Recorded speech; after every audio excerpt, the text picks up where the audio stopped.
So the 33rd gene key goes from the shadow of forgetting to the city of revelation, and it's the pathway of mindfulness.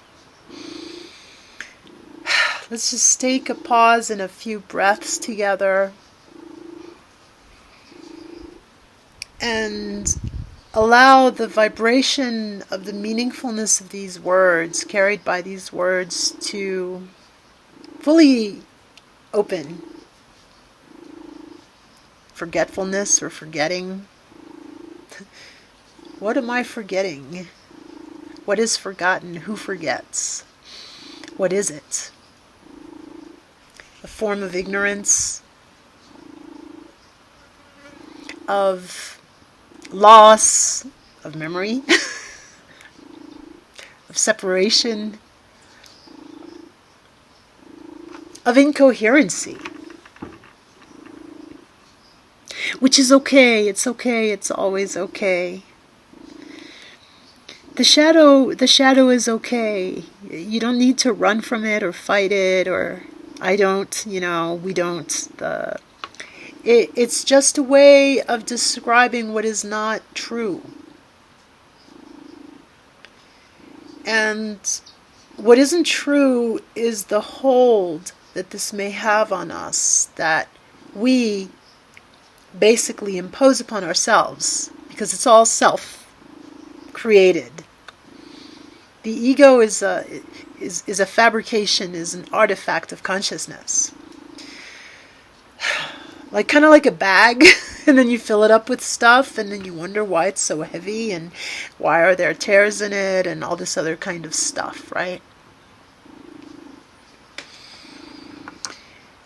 And as soon as we pass a certain threshold of pain or suffering, they're not the same thing, but the pain is going to be helpful. The suffering is going to stop, because we're going to realize that it's self-inflicted and that we can actually stop the suffering. We may still feel the pain, but we're no longer identified to it. And this is, of course, mindfulness. It's like, oh, the eye, how do you spell that, opens. And the breath opens. It's all connected. You're not forgetting. I'm not forgetting to breathe anymore. Have you noticed that happens? Oh, it's like I forgot to breathe. I better take a breath. And then if we were to measure our heart rate variability, if we were to measure our autonomic nervous system activity, a lot of times we'd find that the basal rate isn't really that good. It's not really conducive to optimal oxygenation, because we're holding our breaths, we're forgetting to breathe, right? So the good news is that it's really easy to remember, just to attend. It's like, oh yes, it's going to come back. It does come back, and if we really allow ourselves to welcome that moment, which is always now, this mindfulness now is an emanation, is radiating from a core, which is the city, which is called revelation. Isn't that beautiful? So in this gene key system, we have this spectrum of consciousness that goes from shadow to gift to city, and it can be seen in those terms as a linear path, and it's not. It's a concentric. It's more of a concentric toroidal field sort of dynamic, which is in harmony with universal principles of manifestation, of creation, of showing up, and which at the denser frequencies of the material realm that we show up in, can be kind of heavy and limiting and painful and suffering.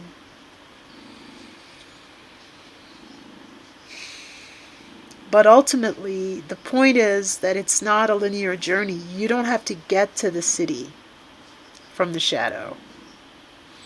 You already are. The I am is the city. And maybe a better way, a healthier way of looking at it is that we need to get to the shadow, to really integrate it, to bring love back to what we were judging in ourselves, doing all this shadow work and I have to heal and all. Not that it isn't legitimate to want to improve ourselves, to improve not ourselves but our way of showing up, because ourselves is already perfect. It's our way of showing up that might be lacking in effectiveness, in harmony, and in joy, and all of these things that help create a more beautiful world, because we are co-creating it, So the revelation is really what's in your heart, in mind. And it's present at every moment. And this beautiful frequency or vibration or whatever you want to call it, attribute of the divine consciousness, the sacred, universal, transcendent, immanent principle of consciousness, which is revelation, has a human attribute which is called mindfulness, which implies that the mind is free and open to attend to what is, instead of running off. Like the King of the Moon in, I think it was the Baron von Munchausen. It was Robin Williams. He kept having to tie his head on because it would fly off. So mindfulness is this open, inclusive, expansive capacity of consciousness to have its presence acknowledge whatever is being perceived, because the head mind perceives stuff. That's why all of the five senses, the skin is obviously elsewhere as well in the body, but basically it's on the head, right? The eyes, the nose, the ears, the mouth, the tongue, skin. And as we are present and attending, forgetfulness or forgetting dissolves. It just vanishes. It evaporates. It dissolves in the medium of your presence.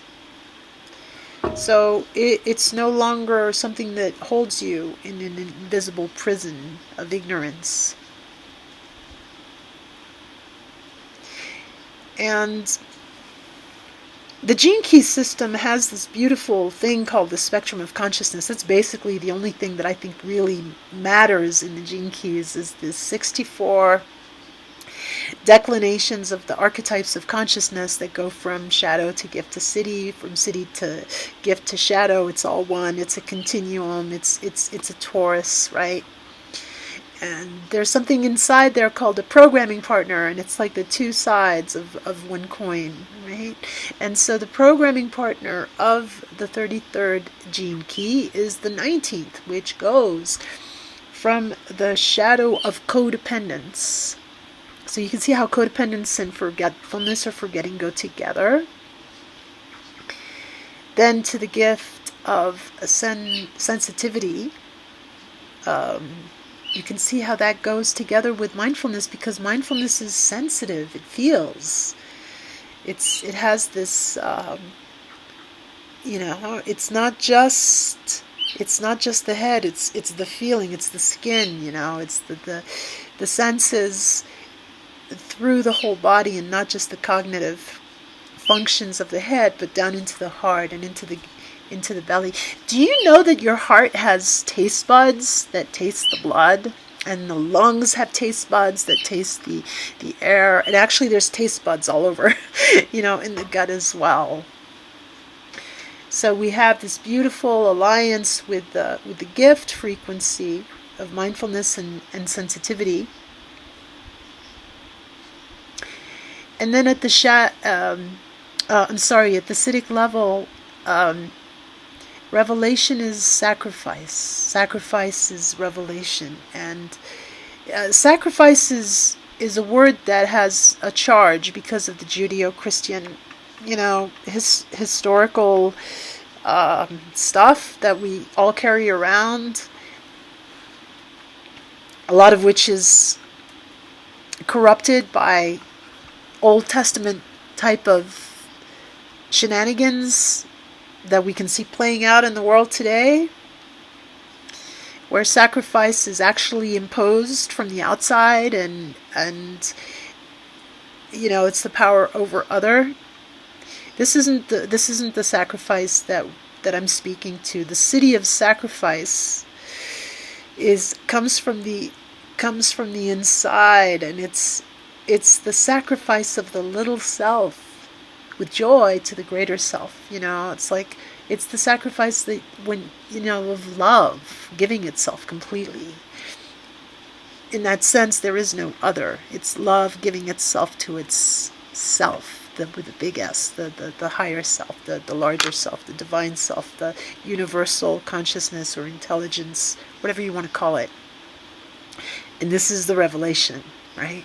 So this is a really, really beautiful theme to just linger with, if that's something that you want to do, and if you have this inquiry, this curiosity of, as I do, of my humanity and the interface between my humanity and my spirit, for lack of a better word, the I am, and then in order to bring that even more present to our experience and now in the body in a tangible way that's not just a speculation or some kind of, king of the moon or queen of the moon thing.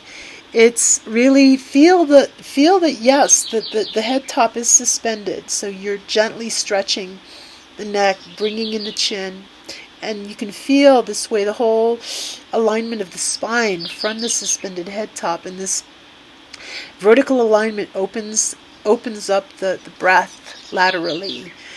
It eases the heart, gives the heart more space, there's less constriction, and it allows us to bring our attention very gently landing, into the belly, like a bird would land in a nest in the tree or on the ground, landing into the belly, and then from that place in the belly, the lower dantian, into the hips and the legs, and all the way down to the soles of the feet to breathe.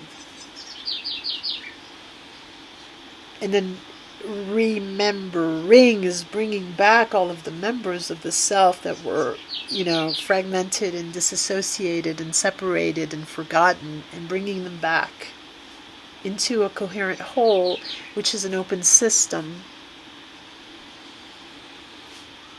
We are an open system that has this beautiful capacity for attending, being attentive, mindfulness. And for all that that implies and entails in terms of our doings. We're not going to do the same way or the same stuff when we're mindful as when we're forgetful, right? And so we bring mindfulness to our forgetting, and then the revelation is of this incredible present moment that we are filling with our being, with our presence, with our capacity to create, to give, to receive, to share, to, express, to love, to, really enjoy, not in a hedonistic way, but in a way that is then going to serve the whole. Because a healthy, whole society is a collection of healthy, whole individuals, and it behooves us. It behooves each one of us to have this alignment inside that that has a scaling capacity from the very small to the large. This is how we function. This is how we create a beautiful world together. And a multipolar world, a world of connectivity and exchange and co-creation, and not just survival, and certainly not survival of the fittest, but thriving, everyone, in the deepest respect of our specificities, of our differences, of the diversity of nature. So that's it in a nutshell. Thank you so much for your kind attention, and speak soon.